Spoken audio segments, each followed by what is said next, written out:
Any questions regarding yesterday's subject? Anyone has to ask anything?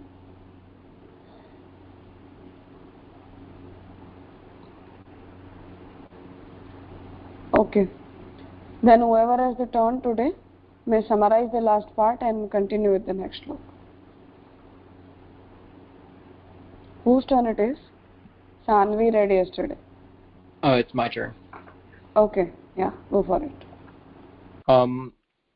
So yesterday we talked about verse 15. So verse 15 says that as per the general rule, Shiv gives worldly and outer-worldly fruits, whereas Vishnu gives salvation. So for their favorite, but it also says that for their favorite devotees who perform their devotion and are in their refuge, they let their devotee choose any type of fruit they want. In spite of being capable, if their devotee asks for an opposite kind of fruits, both deities have to exert extra effort in order to do so. This is because the respective god will have to convert the nature of their devotee before being able to provide them with their fruit. So if you're a devotee of Shiv, that means that you either have a Rajas or a Tamas nature. And if you ask for liberation, Shiv will have to convert your nature from either Rajas or Tamas into Sattvic. This is why it takes extra effort. And this is only because people who are Sattvic nature can attain liberation.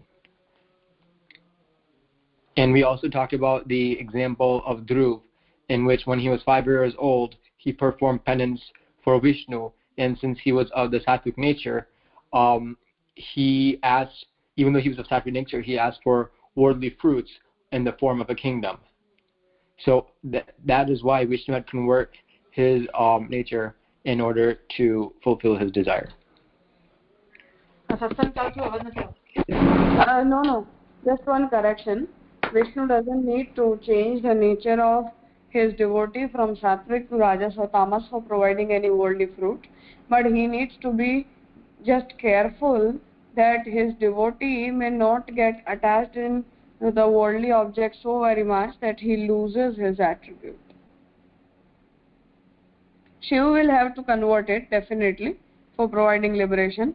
Vishnu doesn't need to convert anyone, but he needs to be careful regarding his devotees, because if we receive very much of worldly luxuries, it is quite possible that the being would get attached with the worldly object so much that he would not be able to concentrate upon the devotion or upon the deity himself.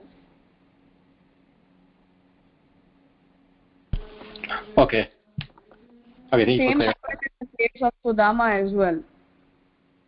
Sudama's wife wanted to have worldly pleasures, and therefore she forced Sudama to ask for everything from Bhagavan Shri Krishna. While Sudama was of sattvic nature, so he was not interested in attaining anything. He was a complete devotee of Krishna. So in spite of he tried to visit Bhagwan, but he was not able to ask for anything from him. But when he returned home, he saw that all the luxuries which are present in the heaven with Indra, they were already there in his house. So after returning home, when he saw all those things, he requested Bhagwan that just bless me that my mind doesn't get diverted from you. So Lord Krishna told that no, you don't worry. In spite of attaining all these luxuries and comforts, it is for the sake of your family, but you will remain my devotee forever. So it is quite difficult for a person to concentrate upon Bhagwan after attaining all the worldly comforts and luxuries, because we easily get distracted after attaining these objects, all the materials.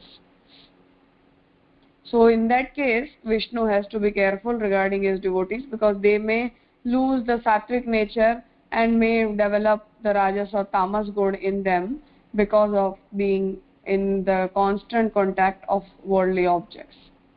So he doesn't need to convert, but he needs to be careful regarding the attitude of his devotees. Okay, ji Raja. Anyone else? Any question? Okay. Continue with the next sloka.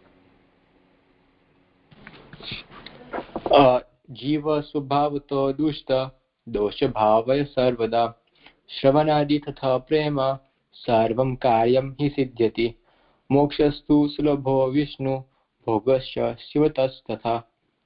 Translation: Jiva is souls. Subhavata is nature. Dusht is defective. Dosha bhavaya is to remove the defects. Sarvada is always. Shravanadi is hearing, etc. Ninefold devotion. Tatha is as a result of which. Prema means with love. Sarvam is all. Karyam is tasks. He is surely. Siddhyate is accomplished. Mokshastu is salvation is. Vishnur is by Vishnu. Sulabho is easily available. Tatha is and. Bhog is worldly pleasures. Cha is and Sivata is by Shiv. So, meaning, Jeev, soul, is imprecise by nature. To be free from the bondages of this avidya, he should perform ninefold devotion, Noda Bhakti. By performing this ninefold devotion, Noda Bhakti, the Jeev or soul can accomplish all his deeds from this world and other worlds as well. Salvation of soul from Vishnuji and worldly happiness from Shivji can be easily obtained only if the worshipper accomplishes all these ninefold devotions towards them. From this verse, Sri Mahaprabhuji is taking up the course of this text towards devotion. Though under the topic of salvation, but Acharya Charan wants to explain that a being cannot attain any supreme fruit without being graced by the Almighty Lord, and that's where the seed of devotion lies. The ninefold devotions are 1. Shravan, listening to the name, form, and divine acts of Bhagwan. 2 is Kirtan, singing or speaking the name, form, and divine acts of Bhagwan. 3 is Smaran, reminiscing whatever has been read, heard, or spoken out. 4 is Padsevan, divine service. 5 is Archana, to worship the deity as per scriptural ordinance. 6 is Vandan, to bow down in front of the Lord with humble attitude. 7 is Dasya, to consider ourselves as a mere servant of the Lord. 8 is Sakhya, friendly gestures to a Bhagwan developed out of spontaneous love. 9 is Atma Nivedan, complete surrenders of oneself along with all their belongings. When a being surrenders in the lotus feet of his Lord, Bhagwan graces that being with his immense devotion, and that's fulfillment of a devotee. 5 types of salvation can be obtained as a result of this method. 1 is Sayujya, the being assimilates in the infinite form of his Lord. 2 is Swarupya, a being can attain a similar form as his Lord. 3 is Samaipya, a being would attain a divine body in the divine abode of his Lord and get a chance to serve his Lord there. 4 is Sarsti, a being would attain a similar power as his Lord and would use that in serving his Lord. 5 is Salokya, a being can attain a place in the divine abode of his Lord.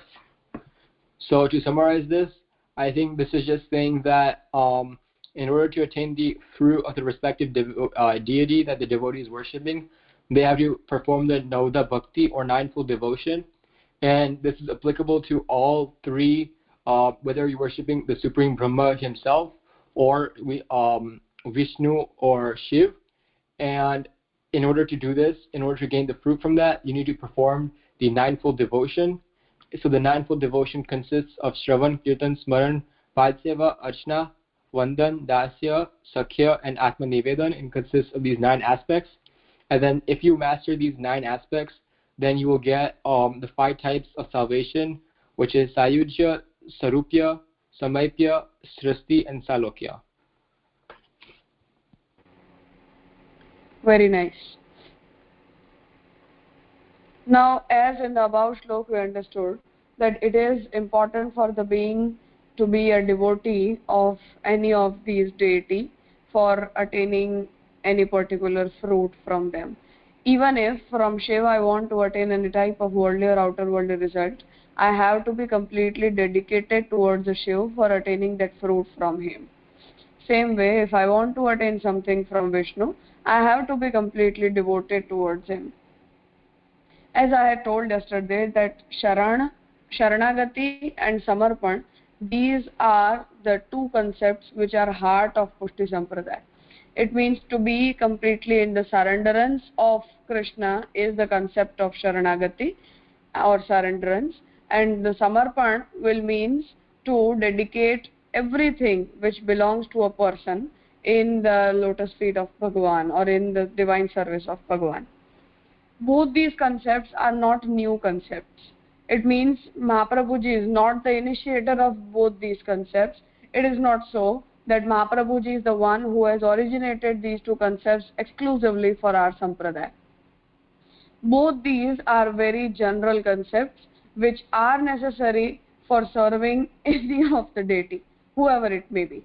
It means even if I want to attain worldly or outer worldly results by being devoted towards Shiv, even then I need to be completely surrendered towards Shiv for attaining that.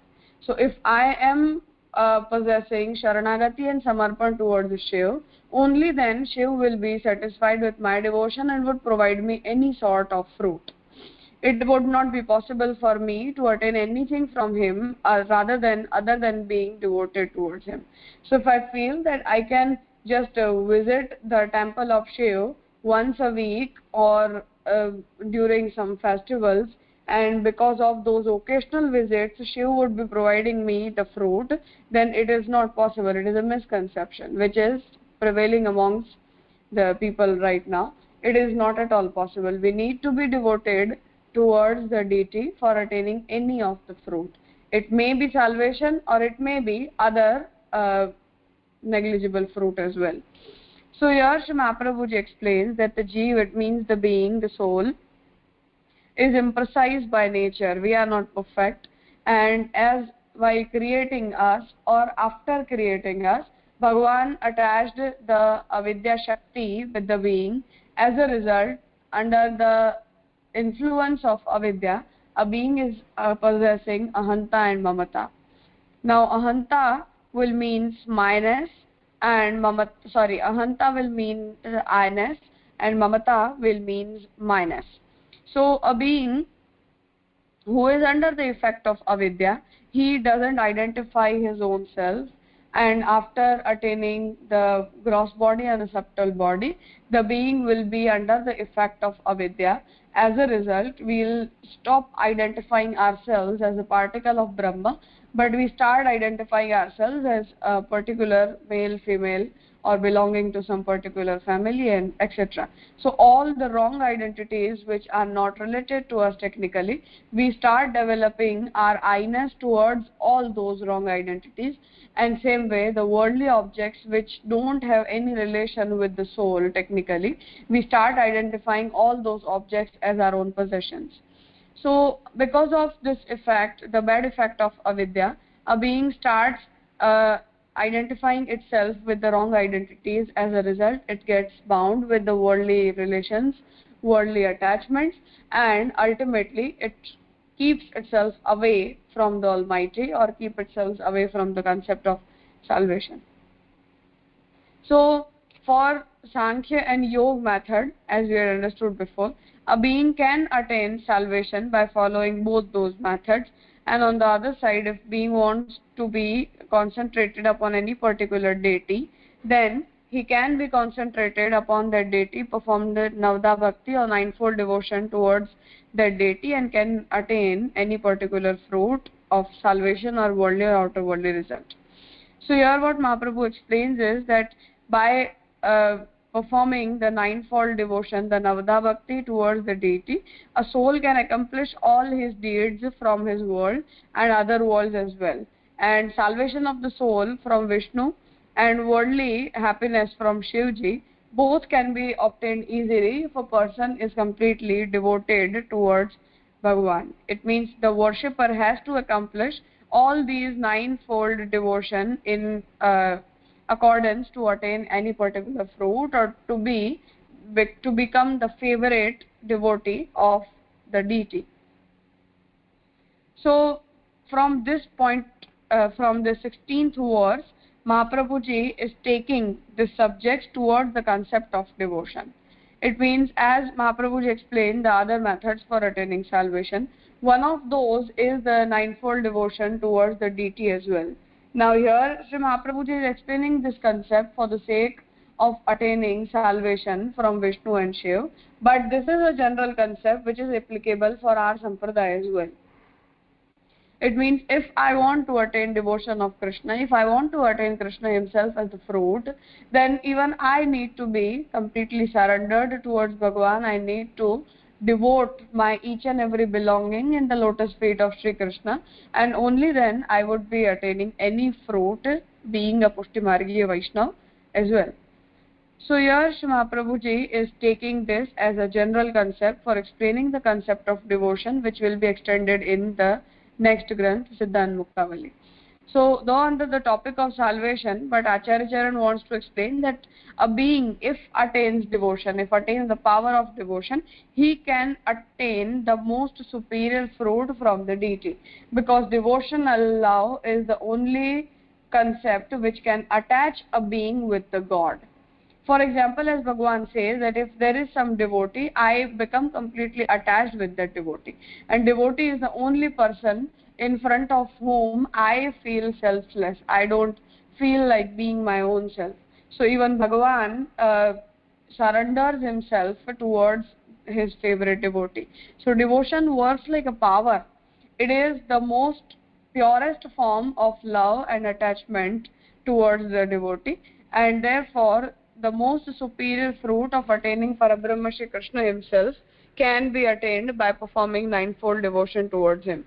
So without being graced by the Almighty Lord, it is not possible for the being to attain any particular fruit. So if a person is graced by Bhagavan Shri Krishna, that's where the seed of devotion lies, and as a result of that grace, a person can perform the devotion and can attain any of the expected fruit. The ninefold devotion is explained here. The first one is Shravan. Shravan means to read or listen to Gita, Bhagavat and other scriptures, through which we can understand the divine acts of Bhagavan. Because here I have used the term Bhagavan, but whoever towards we are devoted, it means, for example, if I am a devotee of Shiv, then I need to do all these ninefold devotion towards the Shiv.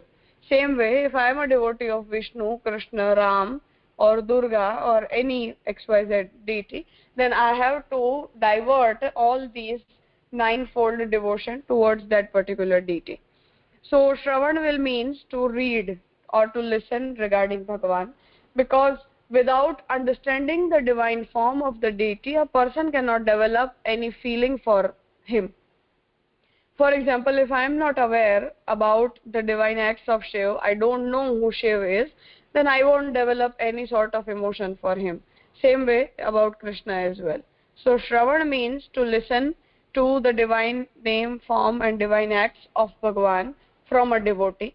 Because having a common person, it means, for example, if I want to perform devotion of Krishna, then it is necessary for me that I be in a company of a devotee.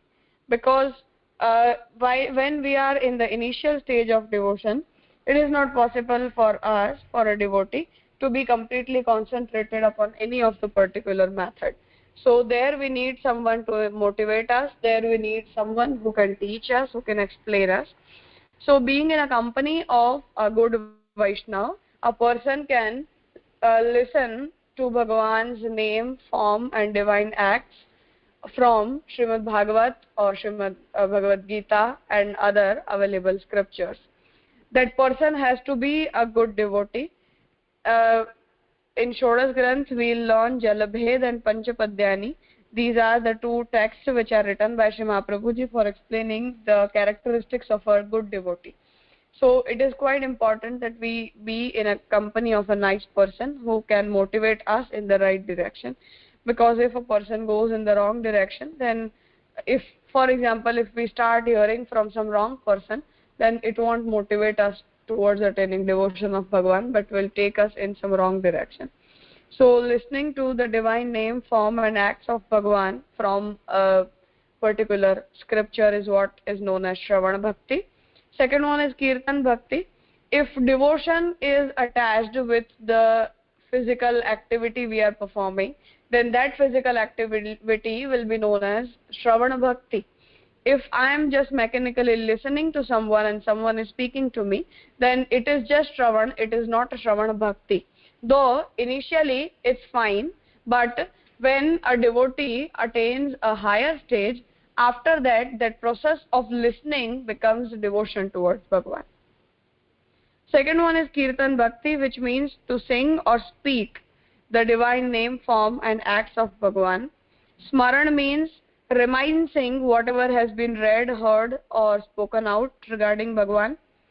Pada Sevan means the divine service. It means the service which we perform in our own house. So doing all the external physical activities which are related to Shri Thakurji, Seva of Shri Thakurji. Now Archan means to worship the deity as per the scriptural ordinance. Krishna or Shiv or Vishnu, they are the Dev as well. It means they have some spiritual form along with the form which we read, see or understand. So the most external part of Krishna's identity is that Krishna is the son of Nandaraji and Yashodaji. He was born in Gokul, or he used to stay with the cowlets and he used to go for grazing the cows. This is the external form of Shri Krishna which we see or which we relish from the texts. But along with being that, Krishna is the Dev. It means the scriptures consider the Krishna as the superior most one.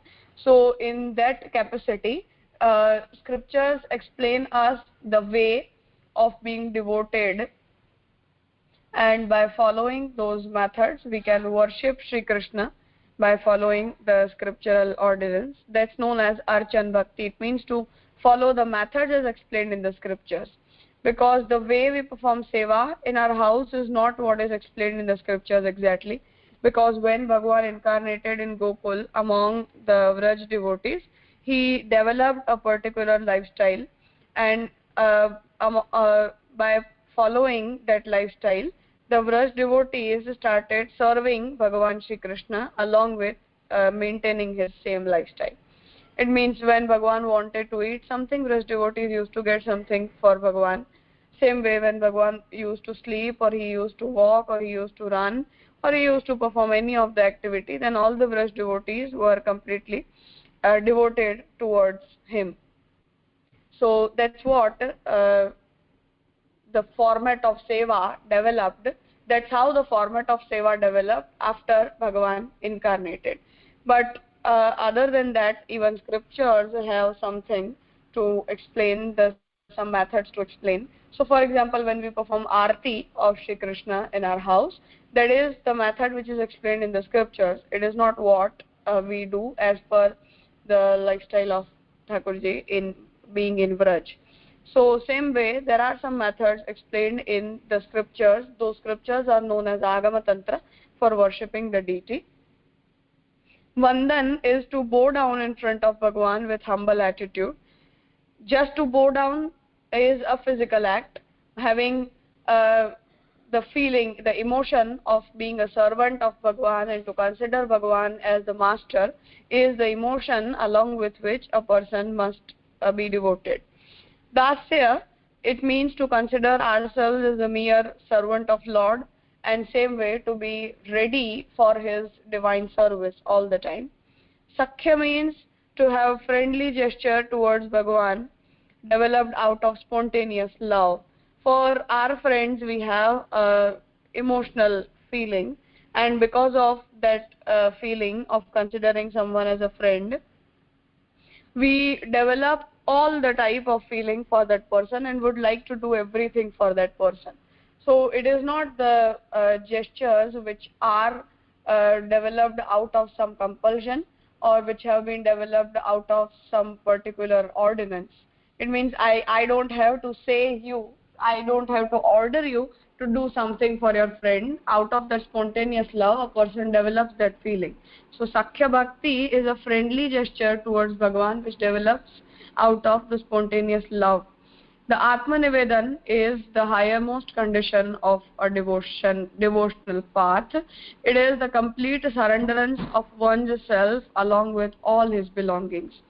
So along with my body, my sensory organs, along with my soul and whatever I possess, including my family and money and all the possessions, when we surrender ourselves completely in the divine service of Bhagwan, then it is known as Atma Nivedan.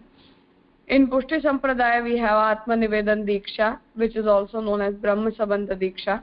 Now that Diksha is just the verbal format of surrendering everything towards Bhagwan.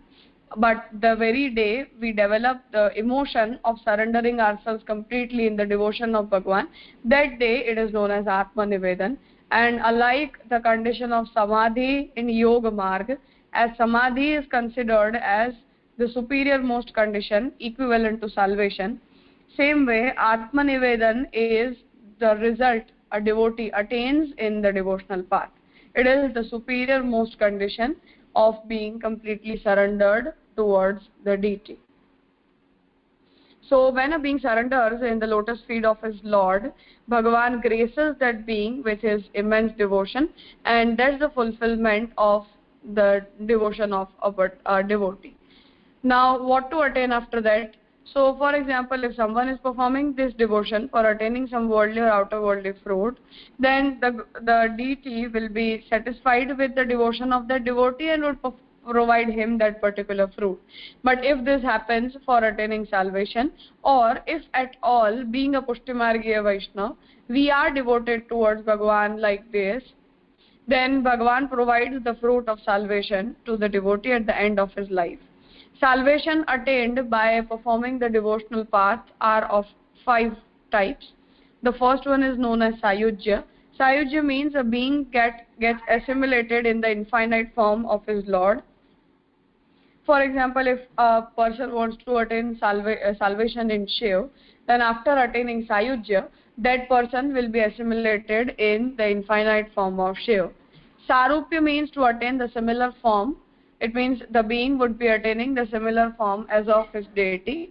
For example, in the story of Ajamil, it has been explained that when Bhagavan ordered his servants to get Ajamil's soul to Vaikuntha, at that time when all the servants of Bhagavan Vishnu, when they came near Ajamil, all they were having the same form as of Vishnu. Even they had 4 hands. They were wearing the same clothes as of Vishnu. So that is known as Sarupya Mukti, to attain the similar form. Then the third one is the Samipya. Samipya means a being would attain a divine body in the divine abode of his Lord and gets a chance to serve his Lord there. So if it is a Vaishnava, then he would go to the Vaikuntha. If he is the devotee of Shiv, then he would be going to the Kailash and would get a chance to serve Lord Shiv there. The fourth one is Sarshti. Sarshti means that the devotee would attain the similar power as his Lord and would use those powers in serving Bhagavan. For example, there are many devotees who are staying in Vaikuntha, the divine abode of Krishna, and being there, they are serving Krishna. So they are using those powers for serving Bhagavan and to fulfill his acts. Salokya means a being can attain a place in the divine abode of his Lord, can stay there where Bhagavan resides, and these are the types of salvation a being attains after following this method. So if we compare, by following Sankhya and Yoga path, a person attains a salvation in which the soul of a person becomes free from the attachment of subtle body and the gross body, and the soul would attain some place in this universe, but not any particular place.